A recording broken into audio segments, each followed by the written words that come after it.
Update: the day after I told my dad, we all had a talk. Contrary to what we all thought, Ashley didn't even deny it. She just basically repeated what she told me. She sounds like a broken recording at this point. My dad told her that while he understands that she might feel excluded because my brothers and I were so close, demanding that I spend less time with my brothers and bullying me through her friends and relatives were so wrong. Melissa started talking, apologizing for what Ashley did. She said she knows it was wrong, but she was hoping that we all could forgive her because she's just having a hard time with the changes in her life. Michael pointed out that they did want a good relationship with her. At first, but if this is how she was going to treat me, she could just forget it. All my brothers also opened up about how they were so uncomfortable with her trying to be so touchy with them. My father suggested therapy, but Ashley refused and started screaming. At this point I think my father had enough and said that she should go to therapy and work out her issues or she wouldn't be living in his house. That shut us all up. Melissa asked my dad if he was serious and he said yes. He said he loved her and he was concerned about Ashley, but he won't allow his daughter to be bullied in his own house. Ashley looked really shocked. She would be going to a local college and she planned to stay at home so she could save rent, so this must have bothered her a lot. She started blaming me and started to walk towards me and tried to grab me, but all my brothers got between us. John coldly told her that while our father was trying to be kind, that he would do no such thing, and if she touched me, he would throw her in jail faster than she could blink.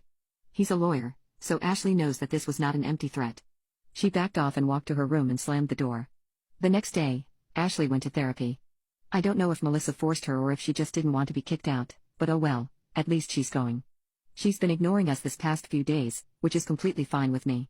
As for my brothers, the day Ashley started therapy, she'd also started texting them, playing the pity card, but they all blocked her. As for me, I am doing very well.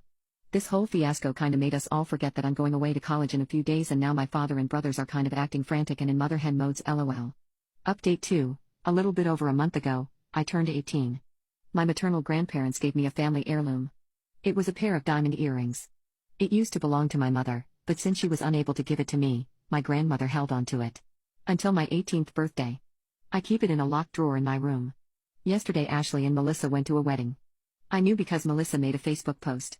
I didn't think much of it, but in one of her posts, I saw Ashley wearing a pair of very familiar earrings. I know it's bad to accuse people without proof, but I just immediately knew that those were my earrings. I called my dad and my brothers and informed them and went home. I called Melissa and told her about the situation, but she didn't quite believe me because Ashley had told her that she borrowed the earrings from one of her friends. When I got home, I saw that the drawer had been busted open and my earrings were gone. We checked the security camera in the hallway, and it did show Ashley going into my room and then coming out a few minutes later. I was a bit frantic. My dad called Ashley and demanded that she returned my earrings. She denied it at first, but when he told her that we had video footage, she began to get defensive, saying that she just borrowed them and that I wasn't using them anyway. She then blocked my dad and Melissa wasn't answering her phone either. I was debating whether to go to the wedding that instant, when my brothers, who were quite fed up with Ashley at this point, told me that we should go to the police station and file a report for theft. I was quite reluctant at first, but then I remembered that those earrings were something my mother had left for me and she had taken it without asking permission. We went to the station and filed a report and showed them the security footage. This morning, Ashley was taken to the police station for questioning. Ashley and Melissa are still at the station, and I've been getting calls and texts from her relatives that I was dramatic and that I shamed their family because a lot of the guests who were staying at the hotel saw the police officer.